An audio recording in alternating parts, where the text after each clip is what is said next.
Good evening, ladies and gentlemen. Welcome to Scotch College Chapel this evening. Welcome to Scotch Presents. You're very welcome as we launch the new academic year with this extraordinary event and our extraordinary speaker. Let me say first a little about what Scotch Presents is about.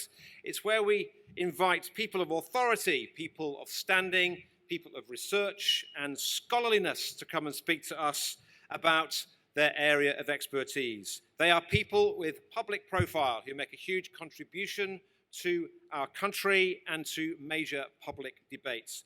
And therefore, it is a great honour to welcome somebody who eminently fits that bill. Sometimes they let me speak at Scotch Presents. I don't quite fit that bill, but you're very kind to tolerate me from time to time. Professor Ross Garnaut is a research fellow in economics at the Faculty of Business and Economics at the University of Melbourne. That's all you're going to get from me. The biography is too long. It's too outstanding. We could be here for a long time talking about the many achievements of this gentleman who has had a distinguished career of public service. Suffice to say that you'll hear some wonderful words from him, and we're able also to offer you some extra treats. First of all, not only do we have water, which if you need it, please go and grab it, but in the foyer we have copies of Ross's first book, Superpower, Australia's Low Carbon Opportunity. That is available to you to buy from Mostly Books, our wonderful local bookseller, and you may even get Ross to sign your personal copy. Ross's next book, Restoring Australia After the Pandemic, Recession, will be available if you want to order that book in the foyer. We have order forms there for you. Ladies and gentlemen, we have a distinguished speaker. Without more ado, Professor Ross Garnaut.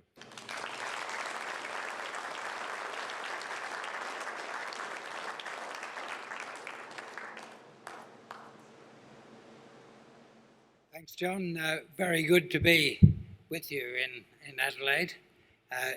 Nearly didn't make it. The chair of the council, Raymond Spencer, rang me in the middle of a busy afternoon yesterday and said, get out to Tullamarine quickly because things will be closed at midnight. So I dutifully did, and really pleased to be here. And very pleased to be at Scotch College. This evening, my biggest topic is going to be the energy transition, how that contributes to what we have to do about climate change, but I'll put that in a broader context of economic policy. And since my early work on climate change and energy, South Australia has had a prominent place.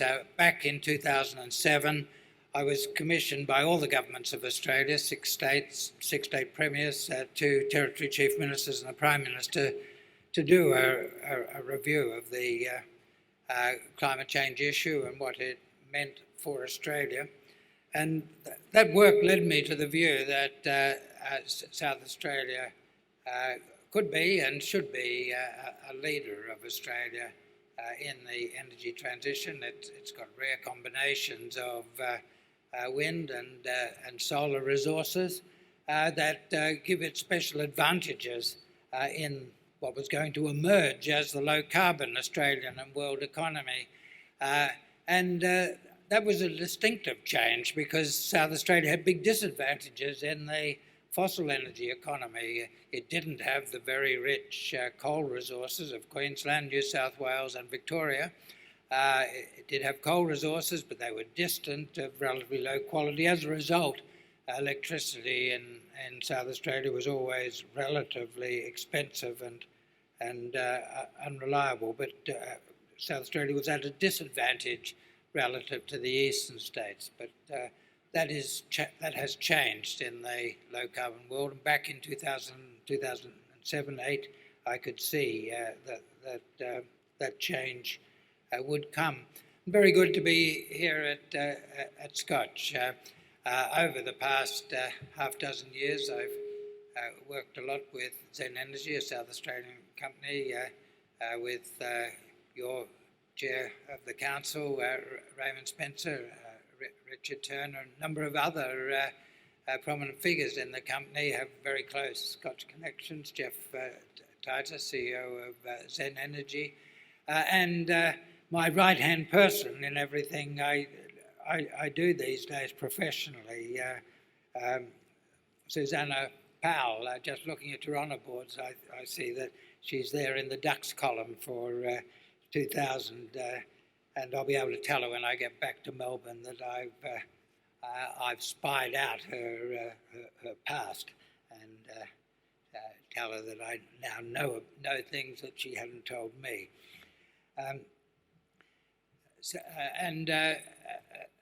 Partly because of these connections, Scotch was a real leader in solar energy with some installation in the very early days, and that's continued up to the present. So great to be in South Australia, great to be at this school.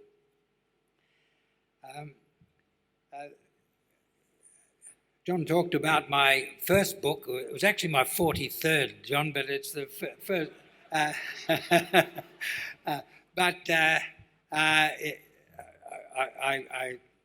like the book because it seems to have had the effect on Australian public discussion that I wanted to have. Back in 2007, 2008, I did the first of my climate change reviews, published by Cambridge University Press, a great big thick volume that I hope conscientious students will read, but the rest of you need not.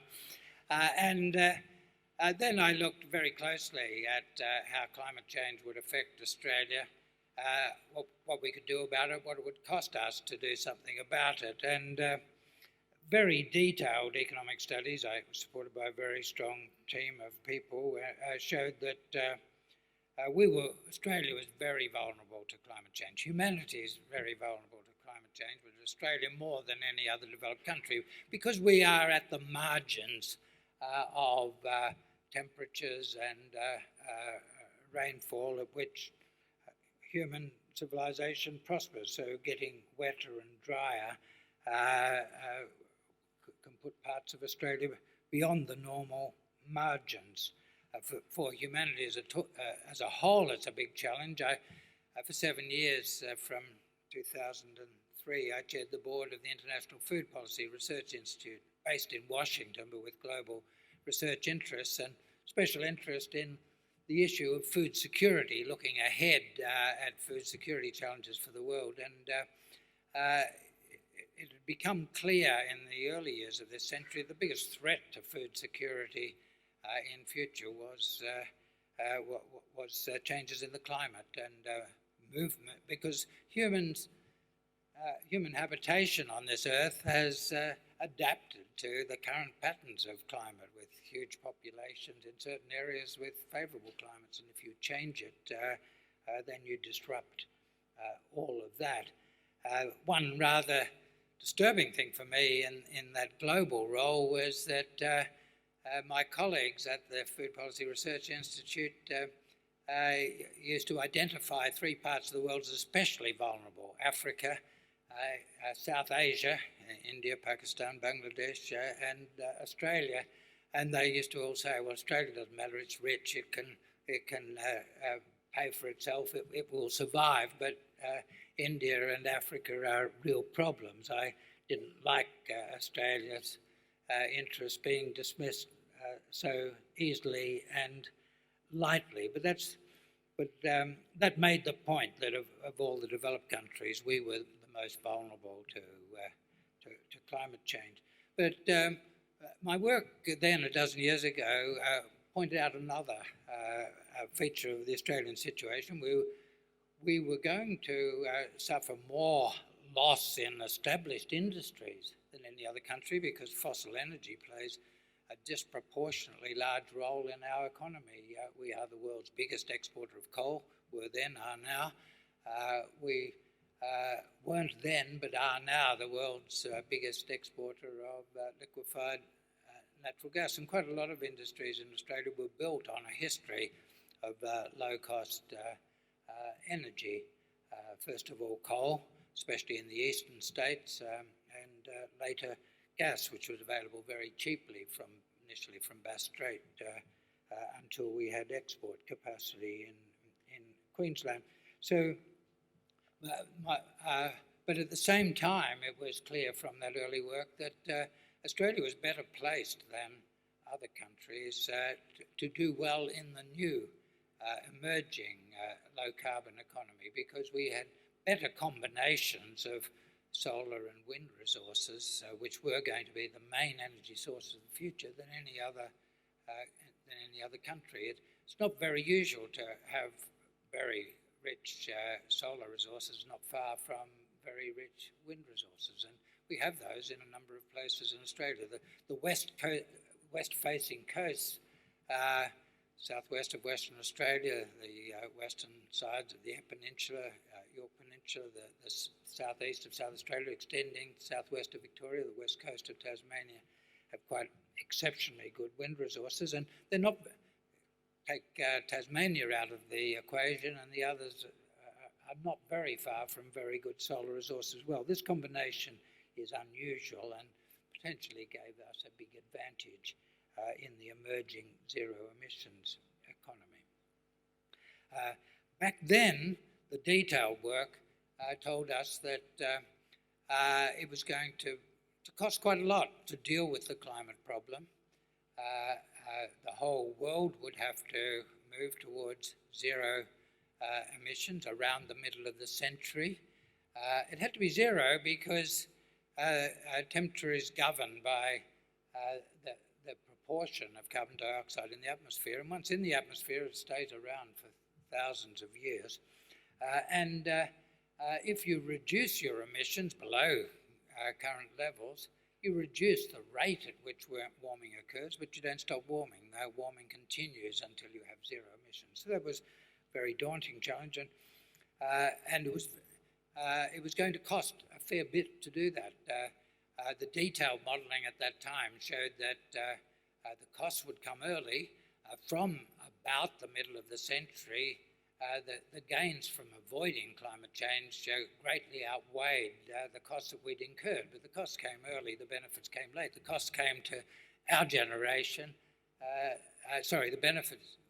The cost of doing something came to our generation. The benefits of having done it came to future generations. We're not used to thinking of ethical questions in these long-term frames. So it was quite a challenge to our usual way of looking at things. So Australia had a very big interest in the world dealing with the problem because eventually the costs of not dealing with it were much greater than the costs of dealing with it. And I used standard approaches to discounting the future in those calculations. Well, in Superpower, the first book that John's noticed, I review, and this was published in 2019, I review what's happened since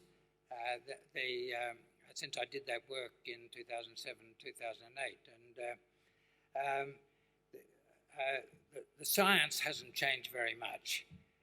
What's happened with the science is that uncertainty has been reduced, but the average expectations haven't changed very much. In some ways they are slightly worse, but the mean of the range of possibilities is similar now to what the science was telling us a dozen years ago, but there's less range of possibilities. Now that you can take that as good news or bad news. I take it as good news because the possibility that things could be twice as bad or only half as bad concentrates your mind on how big the damage would be if it was twice as bad. So there's less uncertainty, less chance of being let off the hook, but where the average expectations do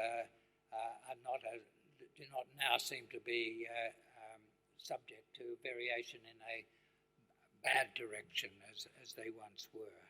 The science has become more certain. Another thing that's changed, important thing, is that we've had time to think through the ethical consequences of this issue. I've mentioned that it's an unusual ethical question because damage that we do through our behaviour now doesn't have so much effect on ourselves or our neighbours. It affects people all over the world more or less equally. an extra ton of carbon dioxide in the air above Adelaide, will, after it mixes around over a year or two, and it'll end up having just as much effect over New Delhi or Beijing as over Adelaide. So we're not used to thinking of consequences of our actions being so universal. It's different also because the effects get worse and worse over time.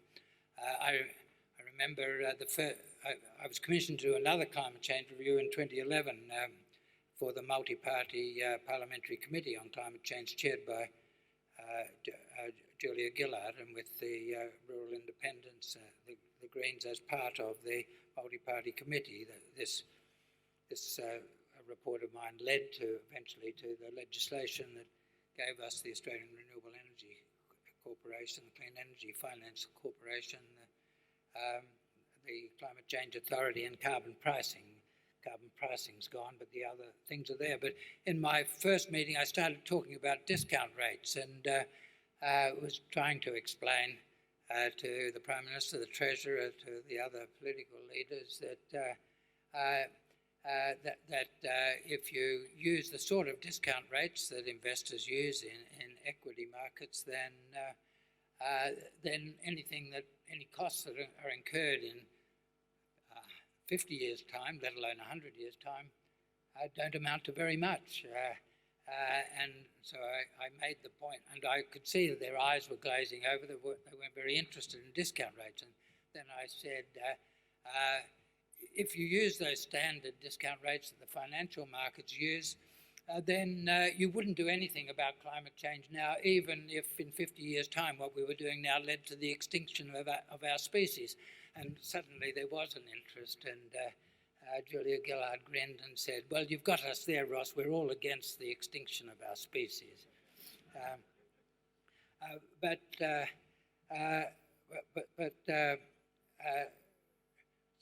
we're not used to thinking of that sort of ethical problem, and a lot of progress has been made in thinking about the ethics of climate change over the last decade. But both ethics from a religious perspective, and here the most powerful intervention was that by Pope Francis in Laudato Si, which is, first of all, it's authoritative in atmospheric physics.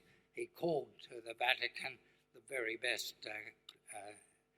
atmospheric physicists in Europe to get the advice. You can take it that Laudato Si is authoritative in the science. And then he carefully drew ethical implications from the Christian tradition, from a wider Judeo-Christian ethic, from wider religious traditions, and then from secular ethical principles. It's a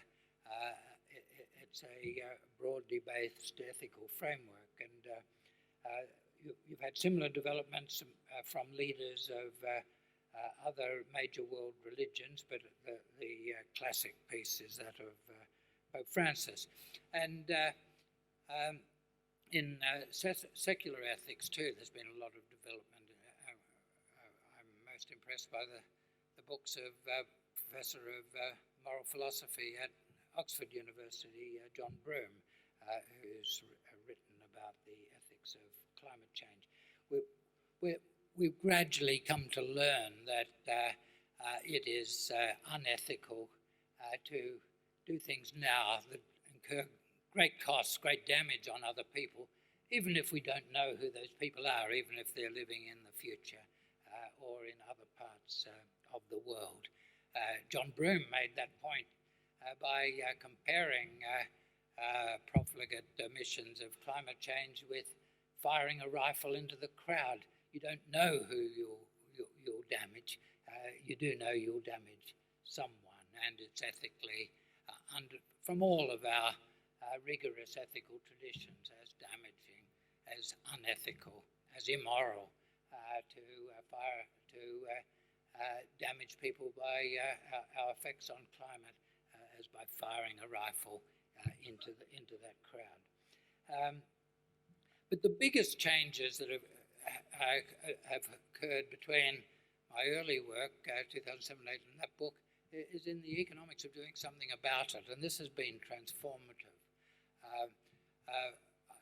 And I can trace very precisely the nature of those changes because in the modelling behind the original climate change review, I had to make assumptions about the rate of improvement of technology and reduction of costs of the new sources of energy like solar and wind. For solar, I wrote into all of my modelling after consulting with everyone on Earth who should know, not everyone on Earth, but the leading figures in Australia, Japan, Korea, China, the United States, Germany and Britain. And I wrote into an assumption after all that consultation of a few percent per annum reduction in solar costs. Well, in the first 10 years after my work was done, the costs of photovoltaic solar fell by 85%. Incidentally, it's continued to fall since then. Very large falls in wind, not quite as big as that, but dramatically large. Similarly large falls in the costs of storage, which can turn intermittent power, when the sun shines and the wind blows, into power available when the wind's not blowing and the sun not shining. The cumulative effect of all of these technological improvements was to substantially reduce the cost of doing something about the problem, so that my original dilemma that the costs of not dealing with the problem were much higher than the costs of dealing with it, but the costs of not dealing with it came much later. That dilemma has been resolved by the big reductions in the costs of the new technologies. In my original work and since, and in Superpower and in the new book, Reset, I also draw attention to the very large opportunities in capturing carbon in the landscape. This is not discussed as much in this context as renewable energy, but quantitatively it's very, very important. And there's a lot of industrial processes that are going to be hard to completely decarbonise. Some of them can be decarbonised by using biomass, the hydrocarbons that come from biomass. What coal or oil or gas is biomass that grew hundreds of millions of years ago. But the chemical properties are derived from the organic matter that led to the creation of those things. Well, anything that you can do with coal or gas or petroleum, you can do with biomass. It can be a base for petrochemicals, plastics, and so on. So quite a number of industrial processes that can't be made zero emissions just with zero emissions energy can be decarbonised with zero emissions biomass. In addition, the growing of plants absorbs carbon and puts a lot more carbon in the soil, and the quantities are potentially very large. I mentioned in Superpower that there's twice as much carbon in the top 2 meters of soil over the Earth as there is in the atmosphere. There's a lot more carbon in all the living things on the face of the Earth than there is in the atmosphere. So if you can span the bulk of living things and carbon in soils, then you can capture a lot of carbon from the atmosphere. If we overshoot the safe margins and end up with more carbon in the atmosphere than is compatible with a stable climate, a livable climate, then there is some prospect within limits of hauling back some of that, but best to do it right now so that we don't get ourselves into that position. Well, Australia's a feature of the book Superpowers, I pointed out that Australia has huge advantages in a world of zero emissions economic life. Sure, we will lose our coal exports and LNG exports. We will lose the advantages we once had from low-cost coal energy or gas energy into manufacturing processes. But what we gain is very much larger and also and more sustainable for a couple of reasons. In the zero emissions world, because we have the richest resources of solar and wind, then if we do things right, energy will be cheaper here than in other places. It will be very much cheaper than in some highly successful developed countries which are very poorly endowed with renewable energy resources. About 4 years ago, I was at the offices of Zen Energy in Tonsley with Richard Tanner, and we received a visit from the mayor of Seoul, and he'd made a commitment to Seoul being having zero emissions electricity and transport by some relatively early period, and he said he needed help in that. He said, well, we've been to Seoul, and I said, yes. He said, well, you know that everyone lives in a 50-story apartment block, spaced a few metres apart. There's not many roofs, and the tiny roofs are shared by hundreds of apartments. And we don't get much sun, and there's no land anywhere anyway to put in solar and wind. So we'll have to import materials that contain a lot of energy. And in the zero emissions world, we'll have to also import renewable energy itself by transforming the energy in Australia into some other form of energy. And he mentioned hydrogen then. A lot of work being done on hydrogen in Japan and Korea and Germany since then. So do it right, use our resources well, and we are the low-cost energy producer in the zero-carbon world economy.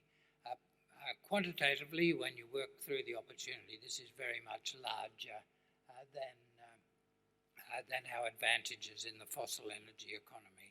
And not only do we have this advantage in wind and solar resources, but we've got special advantages of storing carbon in the landscape and growing biomass. Now, this is not immediately obvious when you look at our arid landscapes, but small amounts of carbon growing over huge areas add up to a lot, and less of Australia is spoken for by necessary and very high-value agriculture. That's not going to be converted into growth of biomass that's needed for food. And we contain far more land per head of population that's capable of conversion into productive carbon sequestration in soils and plants and growth of biomass. And that can be the base. It can be an export industry itself, selling carbon credits. In our company, we work closely with a company with a pyrolysis technology that turns waste biomass into char and bio-oil.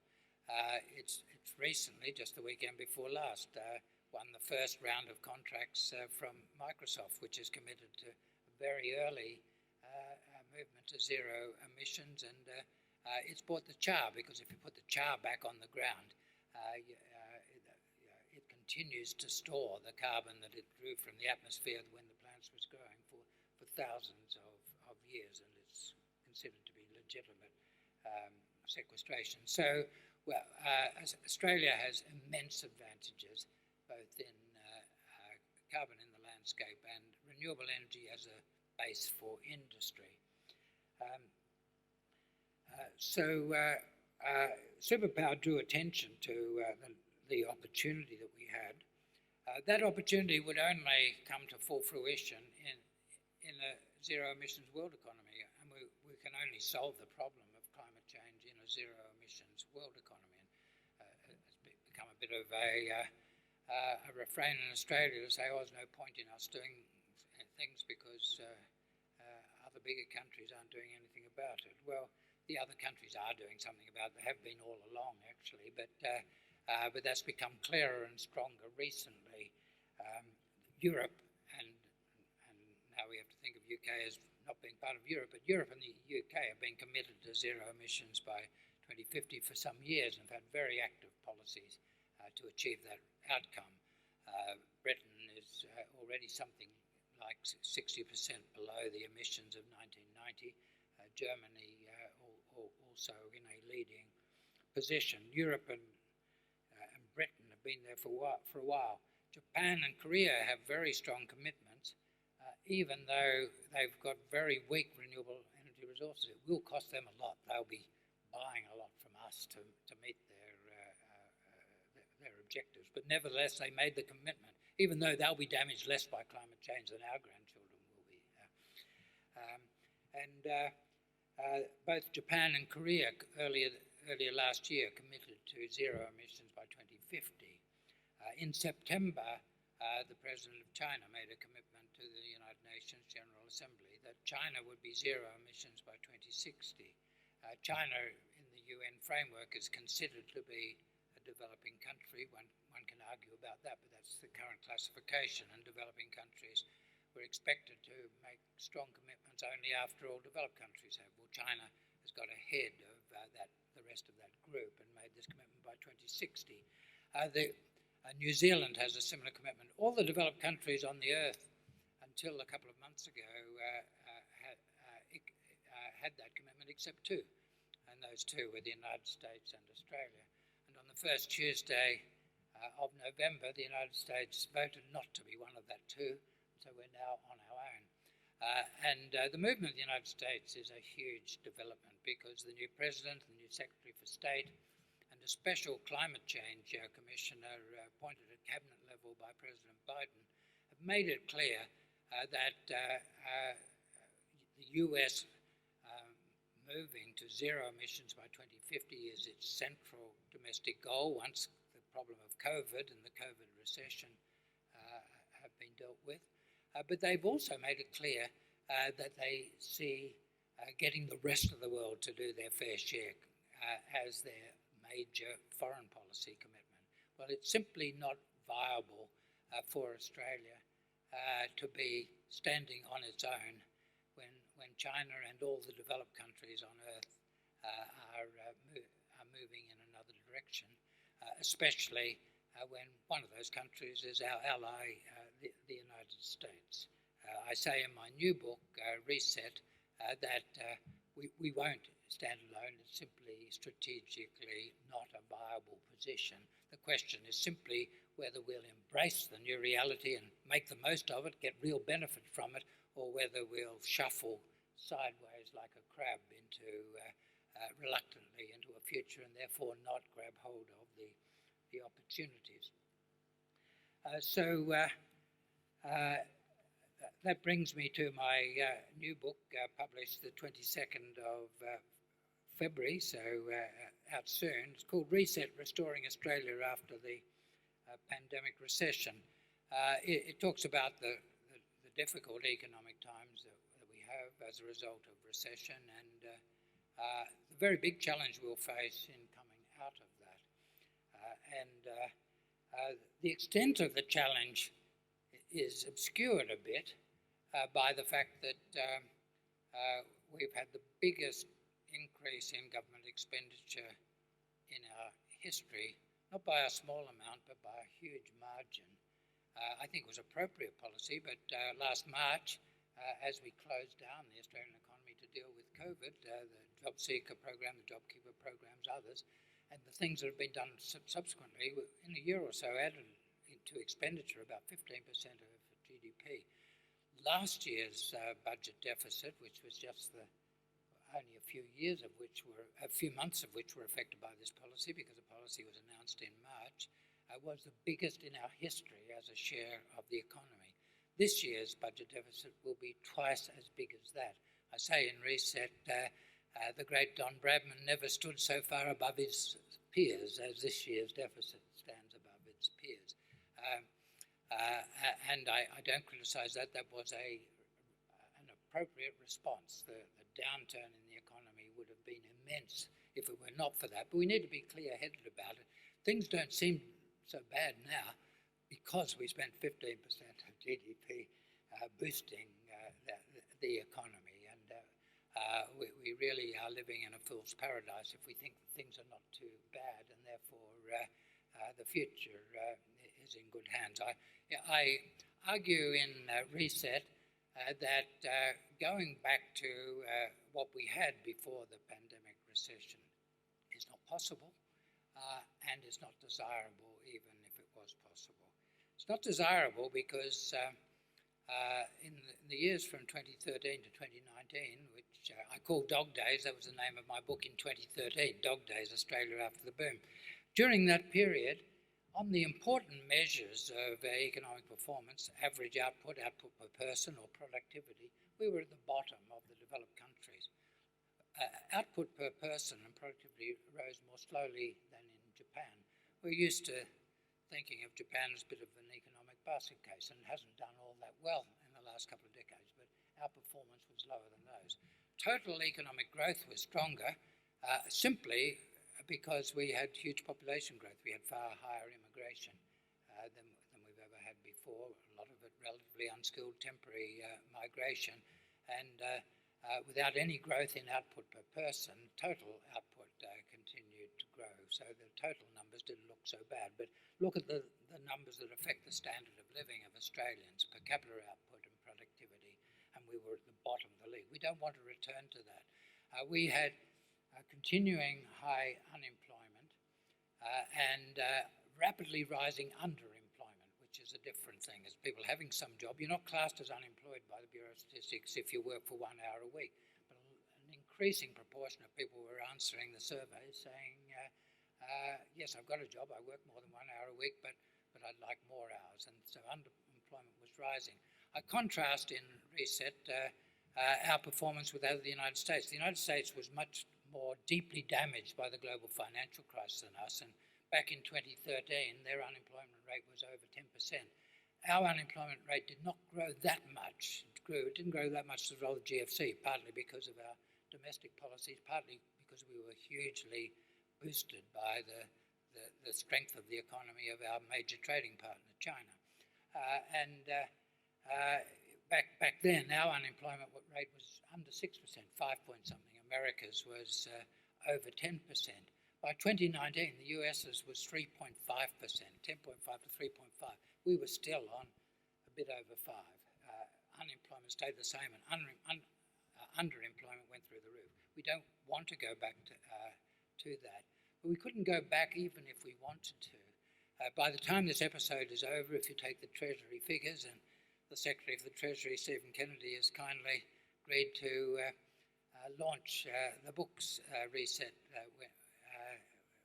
in Canberra next week, a week after next. So I'm looking forward to what he has to say about it. But the Treasury figures say that this series of budget deficits will mean that we've got total debt of about, public debt in Australia of over $1 trillion by 2030. Managing that puts us into a different world than we were in 2013 to 2019. Business investment was historically low in the last years of Dog Days. It's lower still now, and the survey is not showing any sign of increasing. We've had the virtual collapse of some of our major export industries, the exports of education from the university. It's not going to be very easy to recover that, especially since COVID and the loss of student fees have broken the back of the financial model of the university. So we've got some pretty big headwinds, especially in the trade-exposed industries. So Reset talks a fair bit about what we can do about that. Another headwind is the problems in the trade relationship with China. I don't get into the background of how we got into those problems, but we should be aware of the consequences because we have to manage the future living with those consequences. China is, if you count Hong Kong not as part of China but as the rest of the world, China's as big a market as our next 9 trading partners put together. Put Hong Kong on the China side and it's as big as the next 11 trading partners. It's a huge market and disruption to that trade is an important headwind. It's another reason why things can't go back to what they were even if we wanted them to. So we need a strategy, an overall approach to get us to full employment and rising incomes despite these constraints, and I discuss a number of things we could do. One is a major reform of corporate income tax, moving from the current income tax to corporate income tax to a cash flow-based tax, which systematically would favour those who are investing now over those who are just living off the benefits of past investments, and a number of other advantages that I discuss in detail in the book. But we have to be aware that this is going to be a particularly difficult time for Australia. We know from the experience of a number of developed countries in the last 2 generations that if you have a long period of stagnation of ordinary people's incomes and living standards in a democracy, then you create an environment that's congenial to populist, anti-knowledge political movements, and this has been accumulating in the US. There's been no growth in average incomes of ordinary people in the US since 1980. The richest Americans have done very well, but ordinary incomes haven't increased at all. For Australia, we weren't like that until the dog days, until 2013, but we've had the stagnation of income and the threat, if things don't change, of decline in incomes. I see Donald Trump and what he represents, the denial of knowledge, as the end point of a long period of stagnation of ordinary people's incomes in a democracy. There's quite a lot been written about that, and I refer to some of that in the book. Fortunately, it was a close-run thing in America, but fortunately, knowledge has grabbed back the tiller of state from obfuscation and ignorance, and we have to wish President Biden and his new government all the best in getting on top of the big problems. But the denial of knowledge became pervasive in some of the Western democracies in which these problems had gone furthest. Exemplified most clearly by Trump's America, but you see elements of it in Boris Johnson's Britain. I think Brexit, which is hugely damaging to Western democracy at a time of systemic challenge from China. Brexit wouldn't have happened without the denial of knowledge becoming more and more important in Britain.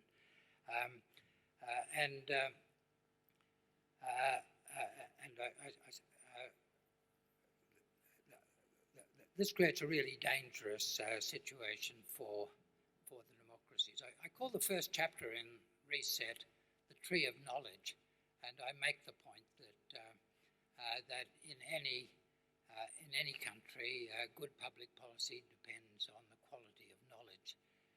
Knowledge about health, knowledge about the economy, knowledge about climate, knowledge about international relations. And if you don't take knowledge seriously, then everything is at risk. And I talk quite a lot about the history of the relationship between knowledge and good policy.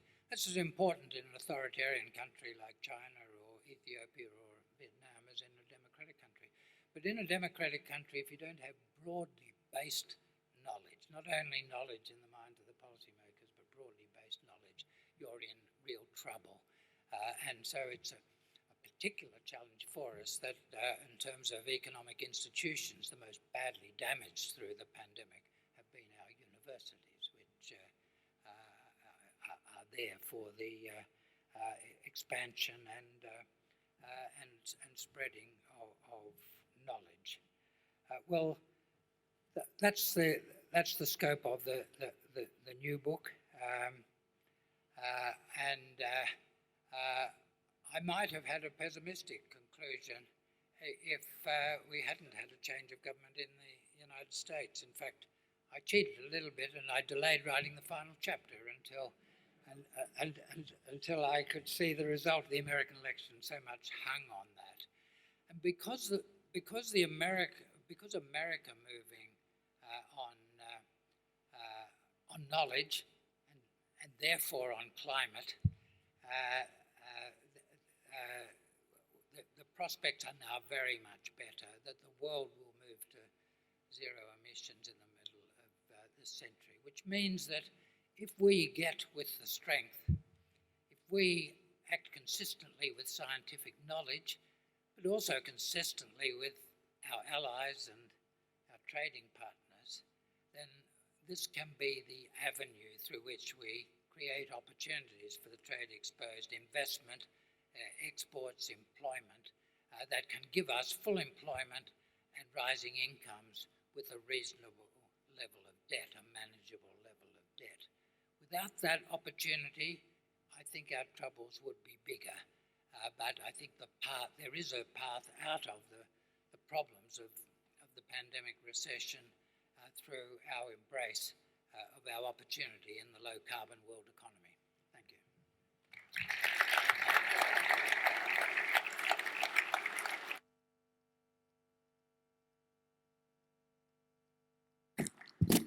Thank you, Ross. And while Ross takes a well-earned break for a moment, let me talk to you about the technology here. We have a camera to my right-hand side. We are filming this event because we have country parents who want to tune in and can't make the long journey, and hopefully others too may benefit from the filmed version. So when you ask your questions, please be aware that we are on camera.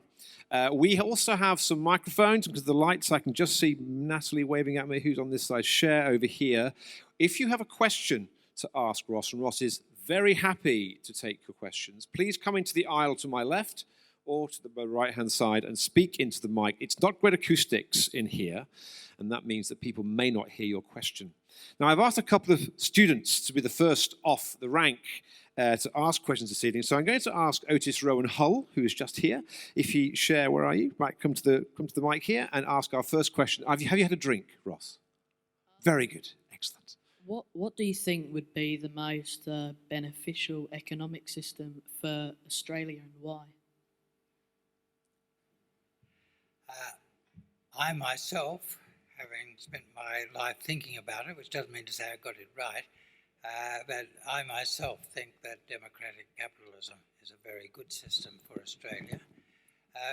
But we have to think hard about what's necessary to make it work.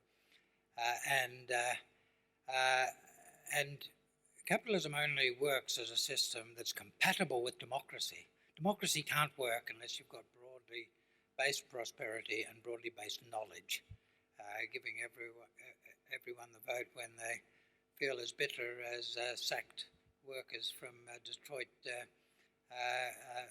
automobile lines means you get a Donald Trump. So we have to think wisely about the things that are necessary for democratic capitalism to work effectively.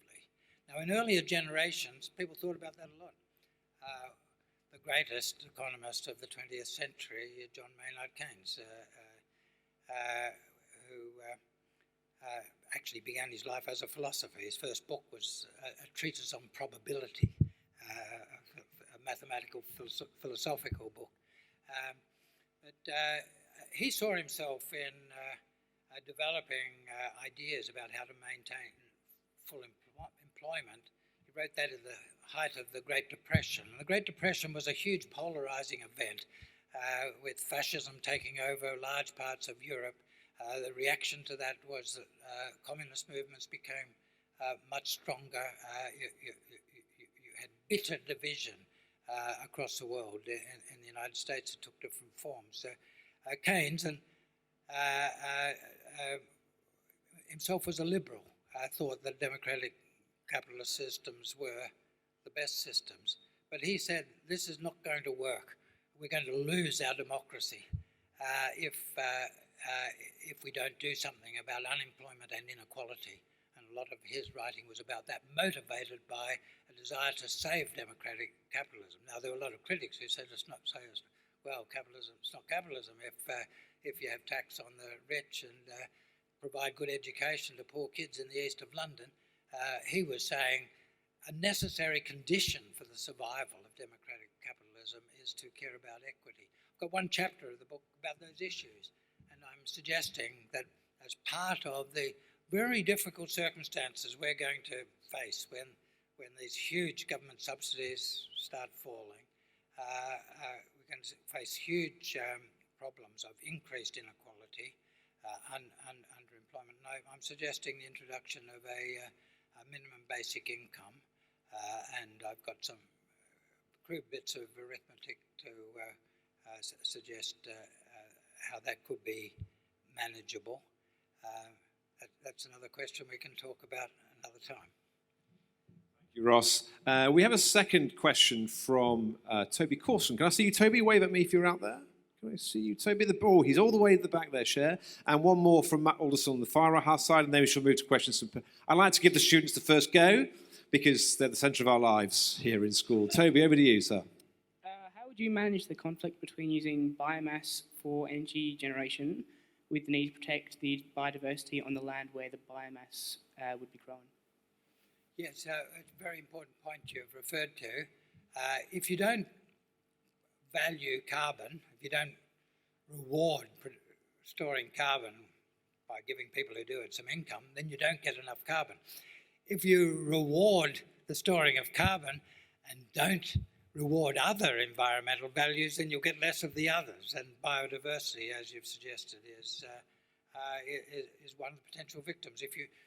The richest carbon stocks in the world are the mountain ash forests of eastern Victoria. If you put value on carbon but not on other environmental benefits of trees and of forests, then you'd end up with anywhere that can grow it with mountain ash, and our landscapes will become monocultures over extensive areas, growing the maximum of carbon. What you have to do is, by regulation or by a different system of incentives, reward other environmental values as well.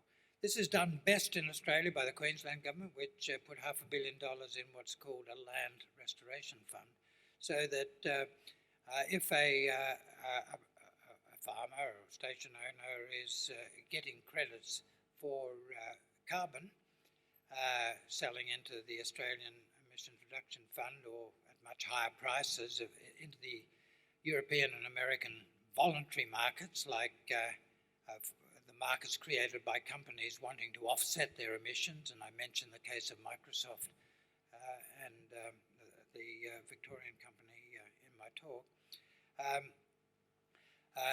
If you're rewarding the accumulation of carbon in these ways, the Queensland Land Restoration Fund gives an additional payment for biodiversity. And I think that's the way to do it, actually, so that you won't simply be planting to maximise your carbon stock, but you'll be giving consideration to the values of biodiversity. Such a scheme has to be administered by scientific people who understand the complexity of the issue, and I think we're lucky that we've got quite a good model of that in Queensland. Toby, you want to follow up a little bit? Or are you happy with the answer?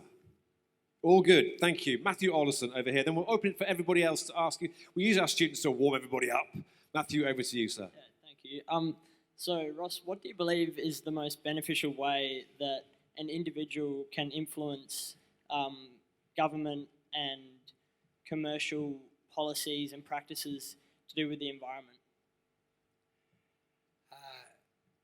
In a democracy, the citizen has real influence,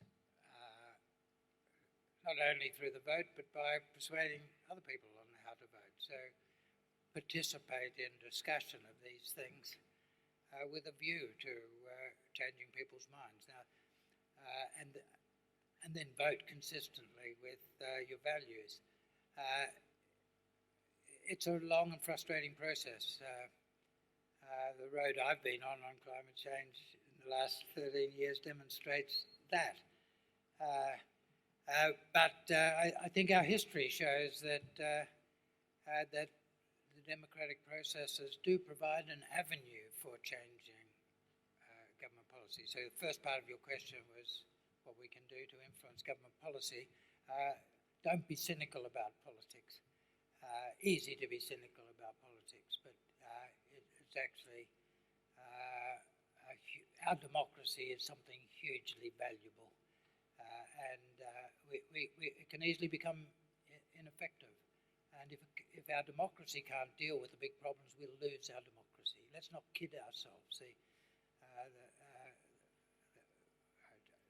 There are immensely powerful and economically successful states in the world that are not democratic. If they're delivering and dealing with some basic bread and butter issues better than we are, then we'll lose our democracy. But our system has huge advantages of many kinds.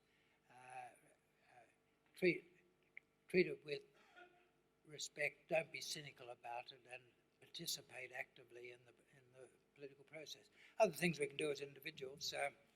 I found John Broome's, he's the professor of ethics at Oxford that I mentioned, his book on climate change. He called it The Ethics of Climate Change. Very challenging. He brought it back to a personal level and said, every 10 tons of carbon dioxide that we personally are responsible for will do great damage to someone at some time. We don't know who they are. We're shooting a rifle into a crowd. Or we can personally, first of all, reduce our direct emissions, and secondly, offset them. There are legitimate offset schemes. Now, there have also been some bad ones, but if you put some effort into learning about which are properly governed, you can find legitimate schemes for offset your emissions. And Broome argues systematically that that's necessary if you're going to lead a personally ethical life, but the bigger effects will be through our participation in the democratic process. Thank you. We have a question towards the back, just to say that Matthew and others will have a chance to challenge Peter Malinowskis on this issue when he comes to our Politics Society. There's certainly to the state opposition here. And they also raised the environmental issue with Penny Wong when she came to our Politics Society last year. Yes, Helen, you have a question. All right. So in this new sort of post-pandemic world, I'm particularly interested to hear what opportunities you think there will be, for example, with regard to investment, subjects that our children should be studying and careers that they should be considering. So I'm very interested to hear your insights in this area. Well, as far as the economy is concerned, what I've emphasised, and because I think it's the reality, is that a very high proportion of the opportunities in our economy are going to be in making use of Australia's advantages from having low-cost renewable energy and low-cost opportunities for growing biomass and capturing carbon in our soils and plants. Now, only a proportion of our population will ever be employed in the trade-exposed industries, but it's an essential part of the overall story if we're going to have full employment with a reasonable amount of debt, a manageable amount of debt. And these will be the industries that will expand disproportionately. Now, there's many dimensions of these. One dimension is scientific, understanding better than we do now how to use the marine opportunity for capturing carbon in seaweed and algae. A whole lot of other work is necessary on land in the biological sciences. For example, I mentioned the value of char. One of the things that char does, and one of the things that seaweed does, is lead to more efficient digestion of pastures and grain by sheep and cattle. That leads to reduced methane emissions. It leads to food that goes into them not being emitted as methane, but growing milk or wool or meat, so it leads to more efficient production. And once the char comes out the other end of the sheep or cow, it's permanently sequestered in the soil and improves the quality of the soil. But we've only just started to study a lot of these biological processes. South Australia has done some of the leading work on the use both of seaweed and of char for these purposes. But there'll be opportunities, there'll need to be different kinds of financial markets. Carbon markets, very important already in China, in Europe, in the west of the United States, and some provinces of Canada, but that's going to become more important globally. We need people with expertise in financial markets to operate these markets and to make them work. But the majority of Australians will continue to be employed in other parts of the economy, service industry, supplying things we need to each other, including education, including health services. Some of these will not be hugely affected by this transition. Medical services will be affected by the different incidents of disease of different kinds at different temperatures, but a lot of medical services will not change all that much. Education, there'll be a core of education that will not change that much, but we have to be mindful of the importance of including in our curricula the things that are relevant to this emerging economy. Thank you, Helen. I have a hand over here from Cher. I have a gentleman at the front here as well, and someone on the far side. We've got 3 questions banked up. We'll start over there, please. Thank you. Pauline. After all your research, and also in light of all the scientific knowledge we have today, do you have any lingering doubts that the climate skeptics have any credibility in that they think that climate change could at all be cyclical, and that in a few years we'll revert? We've seen ice ages come and go. Obviously, you've studied at great length, and I'd be very interested in your personal opinion. No, I don't have any doubt. That might seem a rash statement because being humans and therefore thinking with human brains, we're always capable of error, and I suppose we should never forget that. But let me say I'm as certain of that as I am about anything. I'm as certain of that as I am about Newtonian physics, which was all there was when I was at school, and I was very good at it, and I know about the laws of gravity. I think it is as certain that the Earth will warm by a lot if we double the amount of carbon dioxide in the atmosphere. That's as certain as an apple will hit the ground if you drop it out of your hand. And I've come to that. I initially was not so clear on that. And my climate change review had the resources to draw on not only Australia's best scientists, but very good scientists elsewhere, and many of them became friends.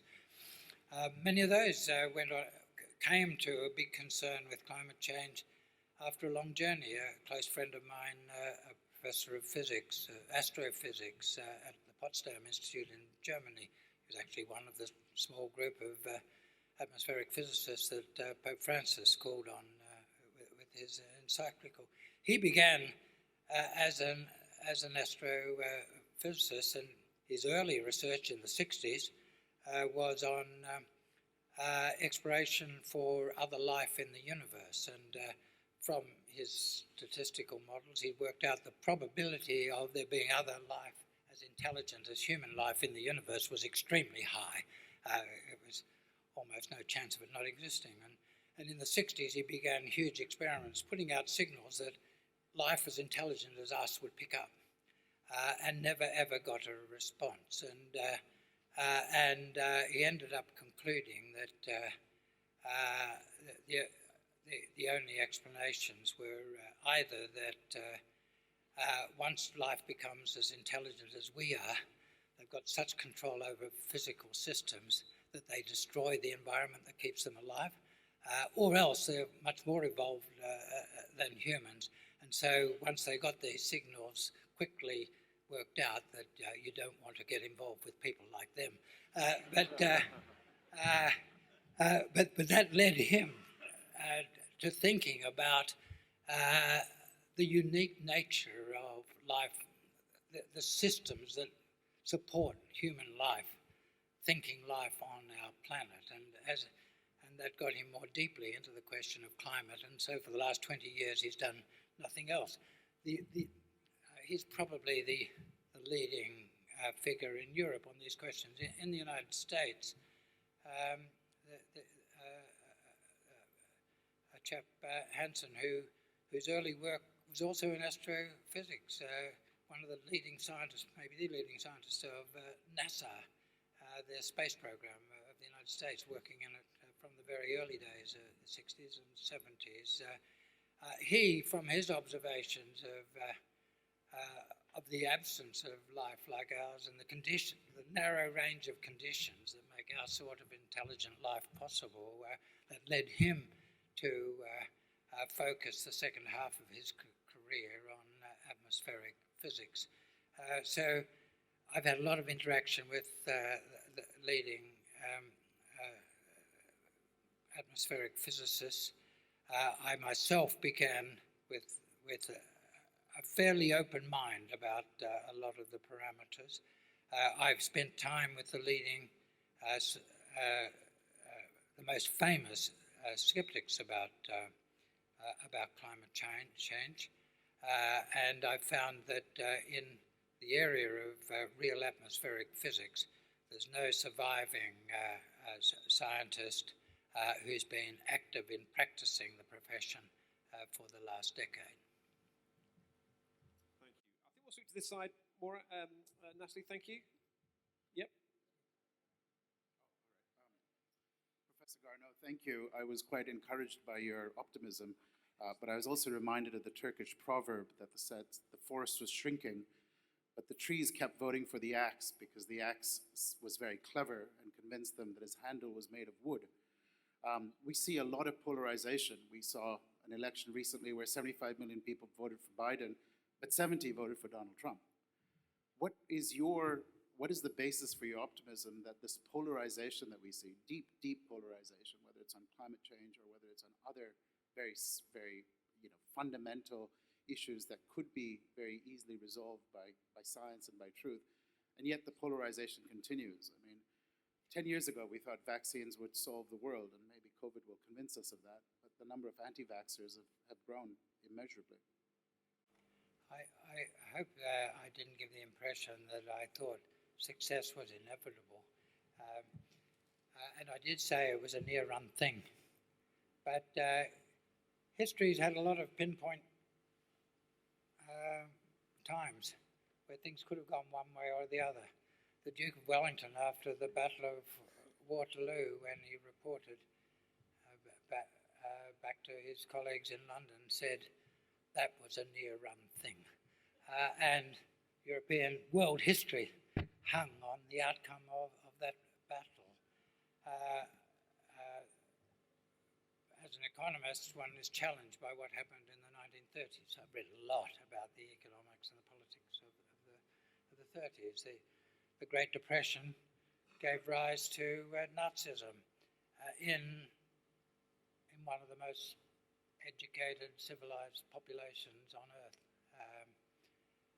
And the defeat of Nazism by the West, by Britain and Russia, and then with the US coming in as well, and Britain's allies, that was a near-run thing. If Hitler had stopped after the complete conquest of Western Europe, France, Italy, and had not taken his success to that point as an encouragement to invade Russia and to maintain an attempt to invade Britain, then he would have consolidated his power over Europe. And who knows what the long term, that was before America came into the war. So that was a near-run thing. I see the election in the United States as a near-run thing. But there is a consequence of history having fallen one way than the other. It's not inevitable that Biden will succeed. I sure am barracking for him. US has deep problems. The problems might defeat him, in which case I would not think there were good prospects for democratic capitalism in the United States, and that will have big consequences for the world.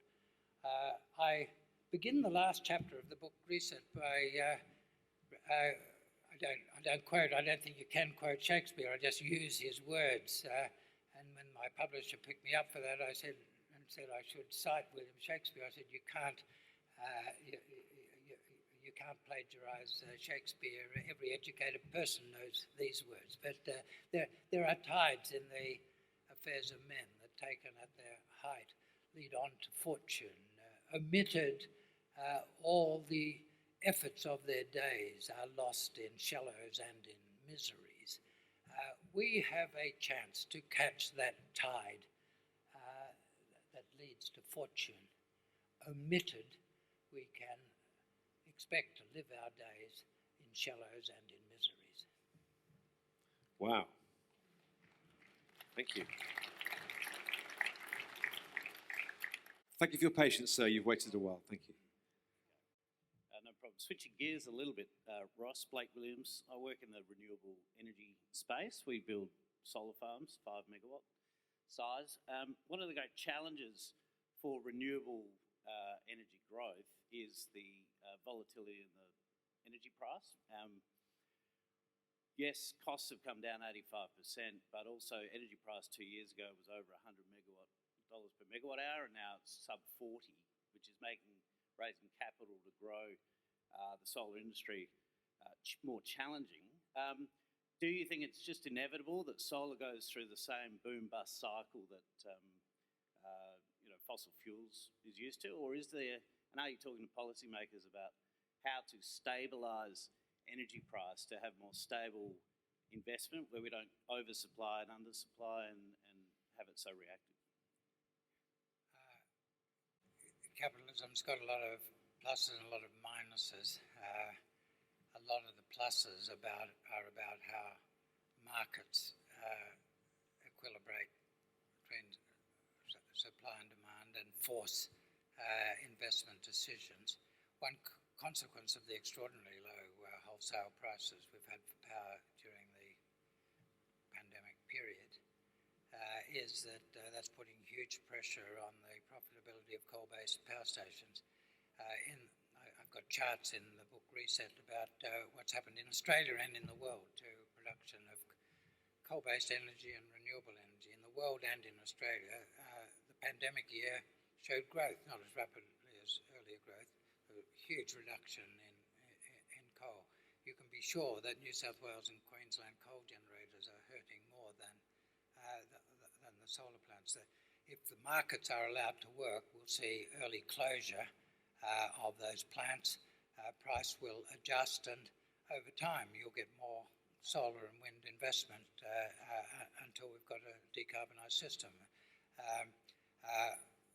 Unfortunately, there's been some encouragement of coal generation in Australia to hang on, and that exacerbates the low prices. It ends up being a penalty for the shareholders in the coal companies as well as a problem for renewable energy companies.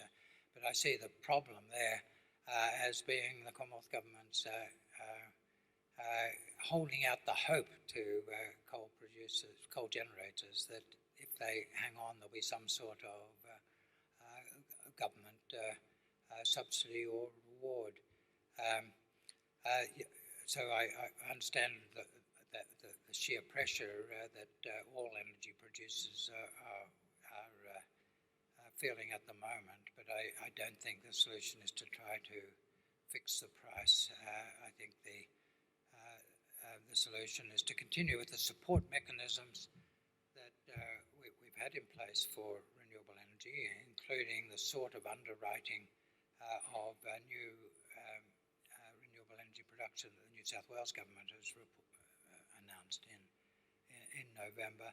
And beyond that, letting the market work, and the market will force out coal production, and that will lead to the reduced output of the coal generators will lead to higher electricity prices.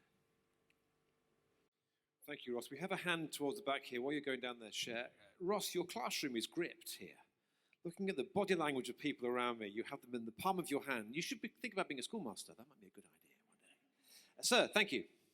Okay, thanks for the talk. So my question is veering back to democracy, which seems to be a popular topic tonight.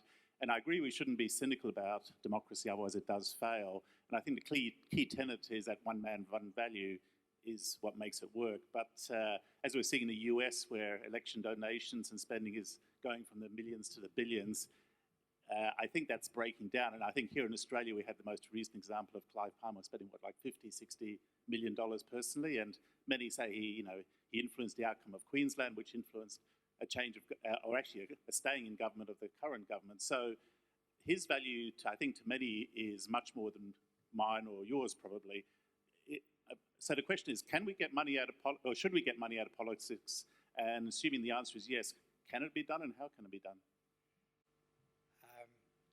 I think the answer is that democracy won't survive unless we do. The Palmer interventions are extraordinary. Two big ones. Back in, I have to say, he's very litigious, but I won't be careful. Back in the 2013 election, he established a political party, the United Palmer Party. He spent about $17 million, and in that election, each of the big parties would have spent about that amount of money, and he spent it. It wasn't personally his money; it was money from Queensland Nickel, which within months of that went bankrupt, owing its workers lots of wages and owing its banks lots of money, and the courts questioned all of that, and he was asked whether it was a legitimate use of company money when they were on the verge of bankruptcy to fund politics rather than pay their workers, and he said, that was the most profitable investment I ever made in my life. We owed $80 million for the carbon tax. It was a very dirty and emissions-intensive nickel smelter in Queensland, and I got rid of the carbon tax and never had to pay that. So it was a legitimate business expense. If we think of buying policy as being legitimate in our process, our democracy won't survive. My own, I don't talk about it in Reset, if I put every thought I had into every book, each would be of excessive length, but that's not an issue I take up here. But my own view is that what we need is to ban political donations from anyone except private Australian citizens up to some reasonable limit. And the limit we can discuss, but that limit for private individual donations by citizens should be limited at a level that doesn't allow the distortion of the whole process. You've drawn attention to an enormously important thing. I saw some statistics in an article in the New York Times just a couple of days ago where the elections in the US increase in cost enormously. I think there's a couple of $100 million spent on the Georgia reruns of the Senate elections, just in one modest scale state, and overwhelmingly nearly all the donations come from the wealthiest 1%, and so one can expect that has a certain kind of influence on policy. It didn't determine the outcome in that case. Is it possible? Lots of countries have done it. Lots of our countries manage this better than we do. The Scandinavian countries do, Switzerland, Germany, Britain, Canada. We're a bit of a laggard. We were a pioneer of many of the essential institutions of democracy. I hope, John, that your students are taught those proud Australian contributions to democratic institutions. But, I'm doing my best, Ross. I don't think that we are uniquely incapable of getting on top of this problem. I have one more question here. Natalie, you've got one over there as well. I will come here first. I think this is the first hand I saw, and then we've got two over here. And then we'll probably wrap it up unless there's a real... Oh, there's another one here. Okay, we've got a few more to do. So please, let's go first. Yeah. Yeah, great speech, Ross. Using the US as an example, you draw a link between knowledge and democracy and election of leaders. These two things work on very different cycles. The distribution of knowledge you're looking at are generational.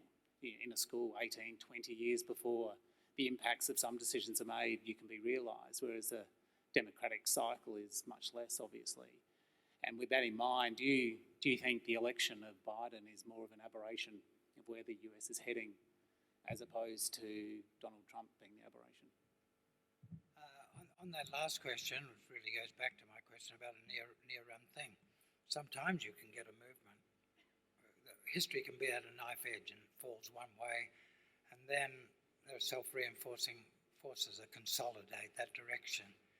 The Allied victory against Nazism wasn't inevitable. It wasn't inevitable that America would enter the war. If Hitler hadn't invaded Russia, Roosevelt would not have been able to get support in the US Congress to join the war. Well, if Japan had not invaded, had not dropped bombs on Honolulu, Roosevelt would not have got support for entry of the war. He had not been able to up until that point, although he wanted to. So I think that Biden's victory, especially followed by the victory in the Senate, the two Georgia by-elections, especially since he's a person who's thought about these and related issues for a long time, it gives the US a good chance. It's not inevitable. He may not succeed. If he fails, then I think the consequences will be awful. But there is a chance, and there is a real chance that, like the progress of democracy after the defeat of Nazism, that it will consolidate itself, the new way will consolidate itself. On your question about the time frames of spreading of knowledge, you're quite right. Education is multi-generational. It starts at preschool. Huge difference between capacity to absorb knowledge of someone who's had a good preschool from someone who hasn't. And so it's a couple of generations before that works its way completely through the system. But we don't start with a terribly weak base on general general education. The problem is how we treat knowledge, the knowledge that is available to us. And my chapter on the Tree of Knowledge talks about this at some length. Lots of dimensions to this. There's certainly been a lot of political investment in obfuscation by interests that benefit from downgrading of knowledge. And I think that their job has been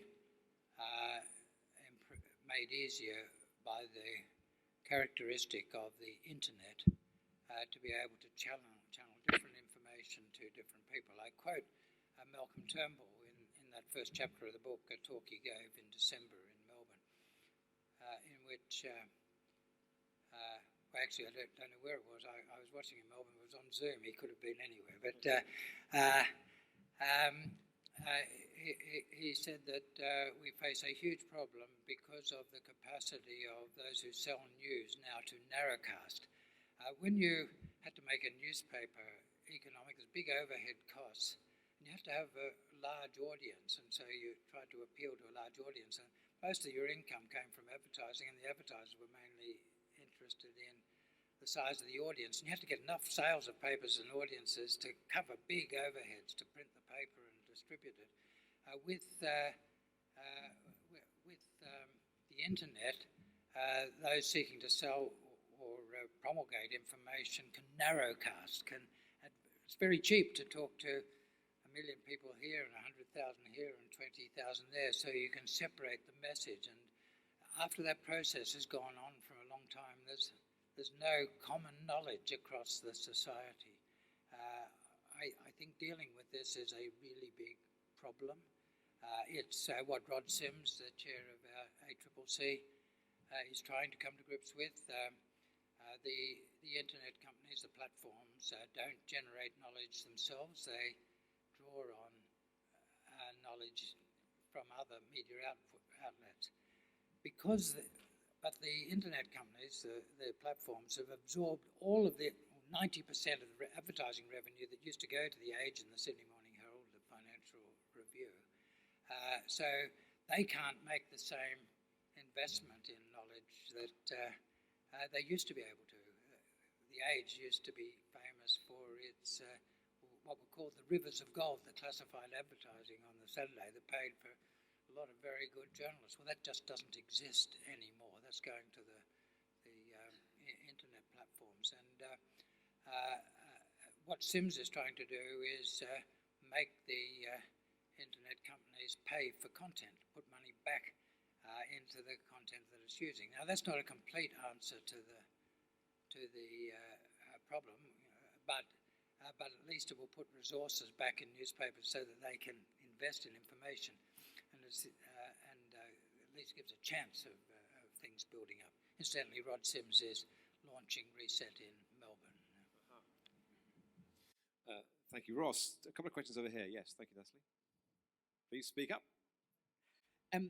Just thinking as a young adult and for students, that kind of demographic, it's quite overwhelming thinking about financial debt, that kind of thing, and how that might sort of transpire over the next 70 years, and thinking about climate into the future, and thinking about inequality in many democracies potentially becoming worse. Are there any existing countries where they have democracies and inequality is trending in a helpful way? Or what messages might help many people to strive rather than just some of the best sort of do well and then many give up or be overwhelmed? Yeah, I think these are very big issues, and they became issues later in Australia because we did have a lot of those mechanisms. Comparing Australia with the United States, we've got a universal health system, so that if you're poor, you can still get access to reasonable quality health resources. That's not true of poor people in the United States. It's actually a very big problem when you're dealing with something like COVID. When you're asking people with the very high proportion of the American population has wealth, average wealth in the family of less than $400, like more than half. So if you can't afford to take a COVID test and be told you've got to go leave work, even if you know you've got COVID, you can't afford not to go to work. And so just that one difference between Australia and the US is a very big difference. We've had reasonable universal pensions for old age, for disability, and now the National Disability Scheme, which are important protections. We don't do that as thoroughly as most continental European countries do, and you asked for examples of countries that do that better. I think Germany does. I think that the Scandinavian countries do. I think the Netherlands does. I'm suggesting one innovation in our own system, which doesn't deal with the whole problem, but it makes a contribution, and that's the basic minimum income.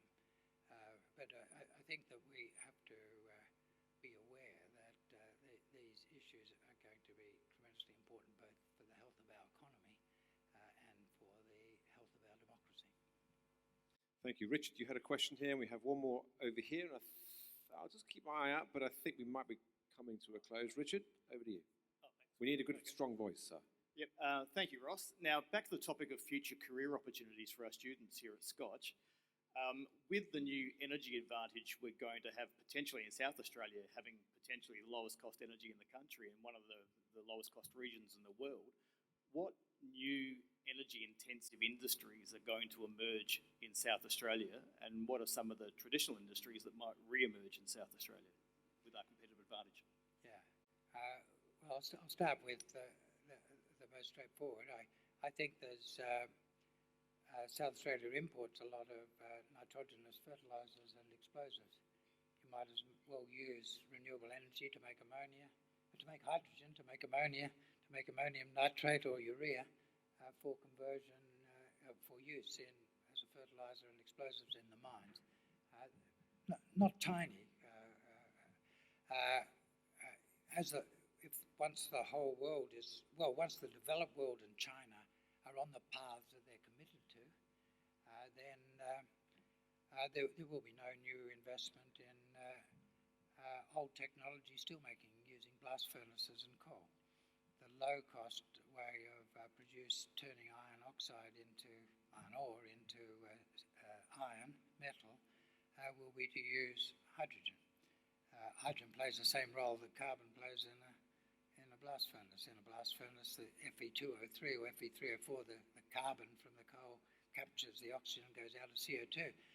If you use hydrogen to do the same job, the H2, the hydrogen captures the oxygen and goes out as water vapor. The biggest pollutant you've got is pure water. And that will be economic as the availability of blast furnace production falls. The best iron ore for doing that is magnetite. In the Eyre Peninsula, in the north of South Australia, north of the Eyre Peninsula, in the northeast along the railway line towards Broken Hill, they're very large deposits of magnetite that are very suitable for this process. South Australia is not well endowed with iron ore in general compared with Western Australia, but the very rich deposits of the Pilbara, much more of that is hematite, Fe2O3, which is not so easily used for direct reduction using hydrogen. So this can be a very big industry in South Australia. The Gupta Group has expressed an interest in it, but the state should not hang all its hats on one investor. There are opportunities there for a lot. That can be a very big deal. There's a wide range of hydrogen-based industries beyond ammonia that can be important, but I think the state has a very big opportunity in using biomass as a base for industrial activities, replacing plastics and petrochemicals, because many of those industries require two things: a lot of energy and biomass, and systematically nurturing the growth of biomass. So, with those long-term industrial uses in mind, can be very important. Incidentally, it can be very helpful in dealing with unemployment as we get out of the recession, because the most labour-intensive investment activity is planting trees, which is why most of Australia's plantations, of a very high proportion, are the results of depression programs to give people jobs, similarly in the United States. Richard, we have Autumn here, and I couldn't resist the enthusiastic waving of your hand over there, sir. Sorry? Oh, very good. Autumn, over to you.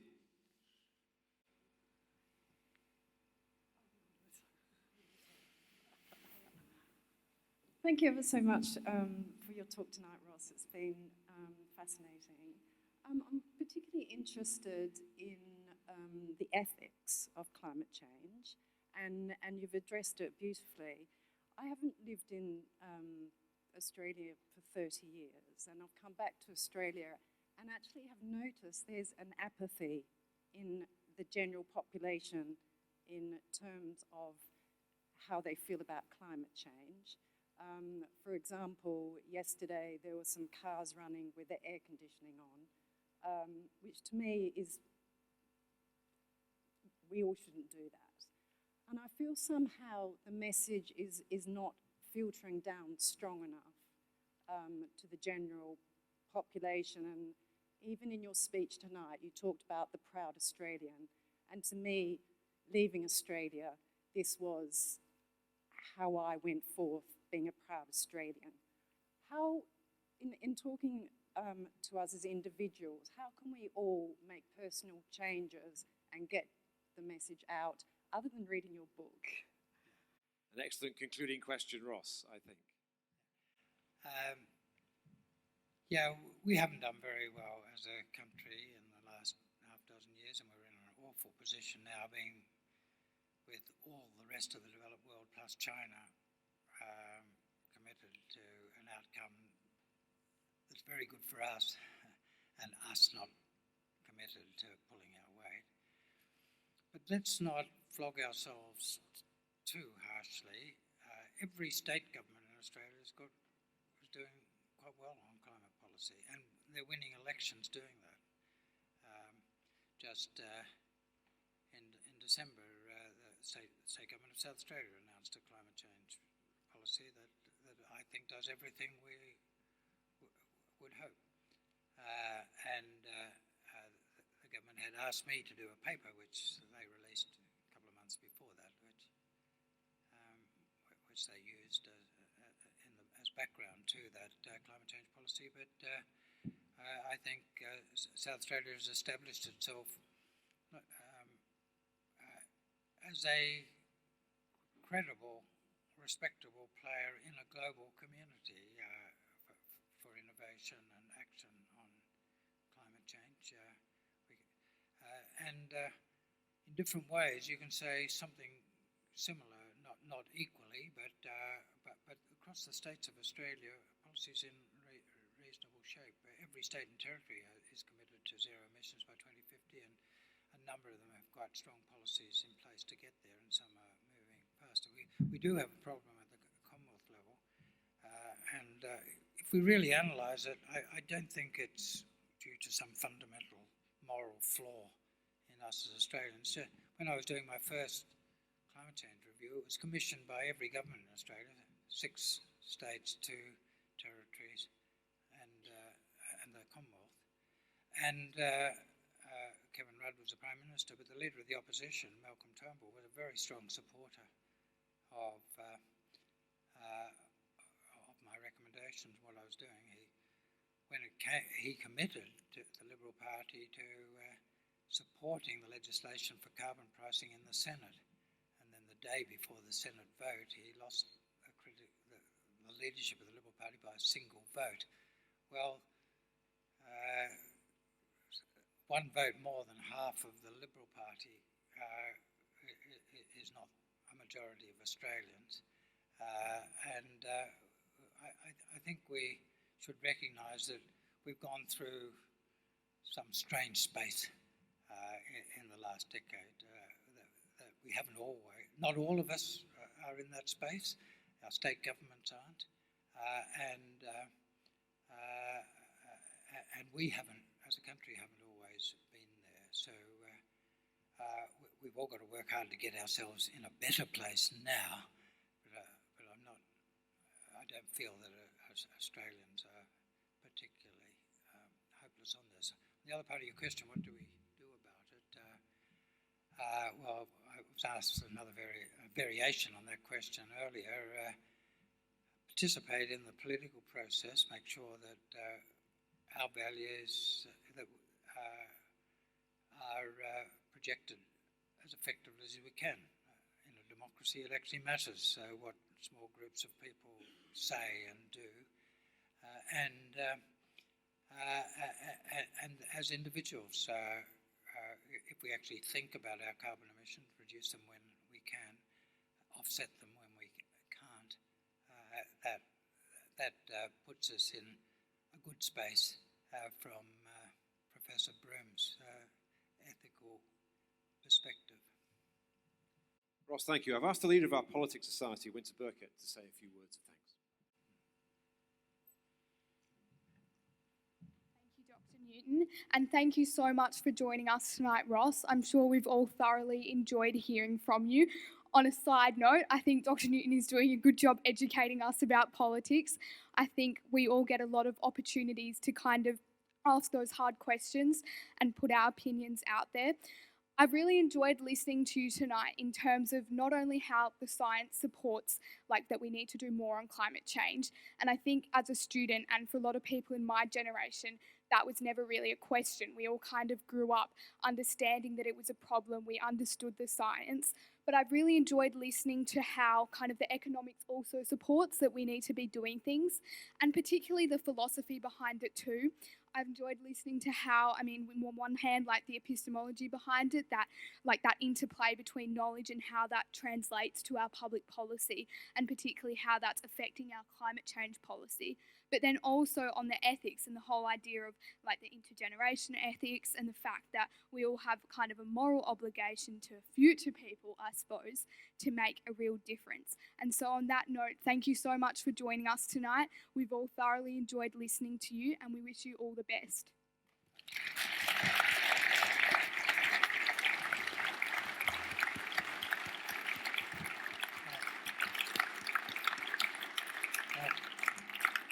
And thank you for those lovely words, and Australian democracy is in good hands.